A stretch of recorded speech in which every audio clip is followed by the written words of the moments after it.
O Evangelho segundo Mateus, capítulo 13. A parábola do semeador. Naquele mesmo dia, saindo Jesus de casa, assentou-se à beira-mar, e grandes multidões se reuniram perto dele, de modo que entrou num barco e se assentou. E toda a multidão estava em pé na praia, e de muitas coisas lhe falou por parábolas e dizia: Eis que o semeador saiu a semear, e ao semear, uma parte caiu à beira do caminho, e vindo as aves, a comeram. Outra parte caiu em solo rochoso, onde a terra era pouca, e logo nasceu, visto não ser profunda a terra. Saindo, porém, o sol, a queimou, e porque não tinha raiz, secou-se. Outra caiu entre os espinhos, e os espinhos cresceram e a sufocaram. Outra, enfim, caiu em boa terra e deu fruto, a 100, a 60 e a 30 por um. Quem tem ouvidos para ouvir, ouça. A explicação da parábola. Então se aproximaram os discípulos e lhe perguntaram: Por que lhes falas por parábolas? Ao que respondeu: Porque a vós outros é dado conhecer os mistérios do reino dos céus, mas àqueles não lhes é isso concedido. Pois ao que tem se lhe dará, e terá em abundância, mas ao que não tem, até o que tem lhe será tirado. Por isso lhes falo por parábolas, porque vendo não veem, e ouvindo não ouvem, nem entendem, de sorte que neles se cumpre a profecia de Isaías. Ouvires com os ouvidos e de nenhum modo entendereis, vereis com os olhos e de nenhum modo percebereis. Porque o coração deste povo está endurecido, de mau grado ouviram com os ouvidos e fecharam os olhos, para não suceder que vejam com os olhos, ouça com os ouvidos, entenda com o coração, se convertam e sejam por mim curados. Bem-aventurados, porém, os vossos olhos, porque veem, e os vossos ouvidos, porque ouvem. Pois em verdade vos digo que muitos profetas e justos desejaram ver o que vedes, e não viram, e ouvir o que ouvis, e não ouviram. Atendei vós, pois, a parábola do semeador. A todos os que ouvem a palavra do reino e não a compreendem, vem o maligno e arrebata o que lhes foi semeado no coração. Este é o que foi semeado à beira do caminho. O que foi semeado em solo rochoso, esse é o que ouve a palavra e a recebe logo com alegria, mas não tem raiz em si mesmo, sendo antes de pouca duração, em lhe chegando a angústia ou a perseguição por causa da palavra, logo se escandaliza. O que foi semeado entre os espinhos é o que ouve a palavra, porém os cuidados do mundo e a fascinação das riquezas sufocam a palavra e fica infrutífera. Mas o que foi semeado em boa terra é o que ouve a palavra e a compreende. Este frutifica e produz a 100, a 60 e a 30 por um.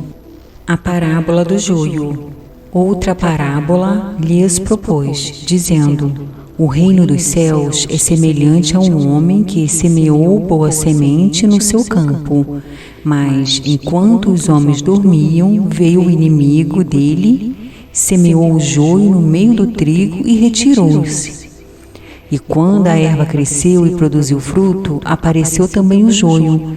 Então, vindo os servos do dono da casa, lhe disseram: Senhor, não semeaste boa semente no teu campo?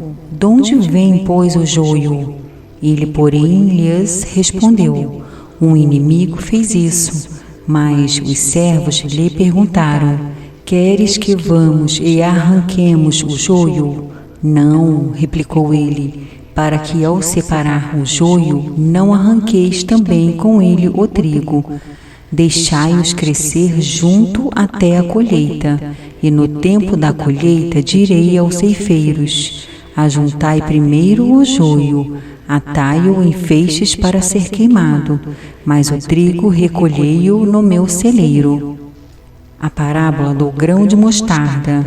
Outra parábola lhes propôs, dizendo: o reino dos céus é semelhante a um grão de mostarda, que um homem tomou e plantou no seu campo, o qual é, na verdade, a menor de todas as sementes, e crescida é maior do que as hortaliças, e se fez árvore de modo que as aves do céu vêm aninhar-se nos seus ramos. A parábola do fermento. Disse-lhes outra parábola: o reino dos céus é semelhante ao fermento que uma mulher tomou e escondeu em 3 medidas de farinha até ficar tudo levedado. Porque Jesus falou por parábolas. Todas estas coisas disse Jesus às multidões por parábolas, e sem parábolas nada lhes dizia, para que se cumprisse o que foi dito por intermédio do profeta: abrirei em parábolas a minha boca. Publicarei coisas ocultas desde a criação do mundo. A explicação da parábola do joio.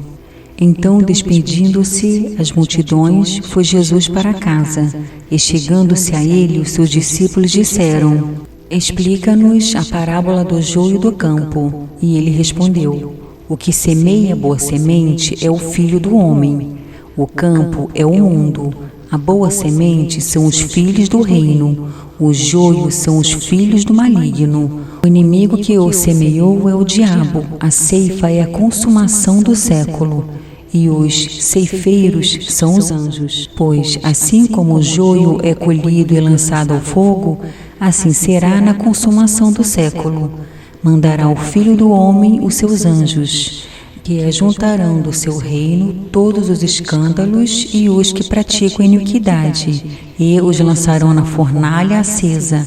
Ali haverá choro e ranger de dentes. Então os justos resplandecerão como o sol no reino do seu Pai. Que tem ouvidos para ouvir, ouça. A parábola do tesouro escondido. O reino dos céus é semelhante a um tesouro oculto no campo, o qual certo homem, tendo-o achado, escondeu, e, transbordante de alegria, vai, vende tudo o que tem e compra aquele campo. A parábola da pérola. O reino dos céus é também semelhante a um que negocia e procura boas pérolas, e, tendo achado uma pérola de grande valor, vende tudo o que possui e a compra. A parábola da rede. O reino dos céus é ainda semelhante a uma rede que, lançada ao mar, recolhe peixe de toda espécie. E quando já está cheia, os pescadores arrastam-na para a praia, e, assentados, escolhem os bons para os cestos, e os ruins deitam fora. Assim será na consumação do século. Sairão os anjos e separarão os maus dentre os justos, e os lançarão na fornalha acesa. Ali haverá choro e ranger de dentes.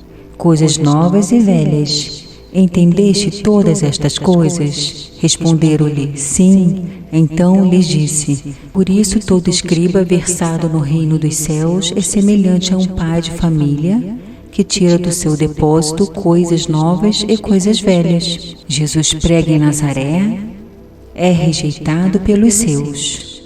Tendo Jesus proferido estas parábolas, retirou-se dali, e chegando à sua terra, ensinava-os na sinagoga, de tal sorte que se maravilhavam e diziam: de onde lhe vem esta sabedoria e estes poderes miraculosos?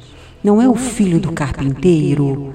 Não se chama sua mãe Maria e seus irmãos Tiago, José, Simão e Judas? Não vivem entre nós todas as suas irmãs? De onde lhe vem, pois, tudo isto? E escandalizavam-se nele. Jesus, porém, lhes disse: não há profeta sem honra, senão na sua terra e na sua casa. Não fez ali muitos milagres por causa da incredulidade deles.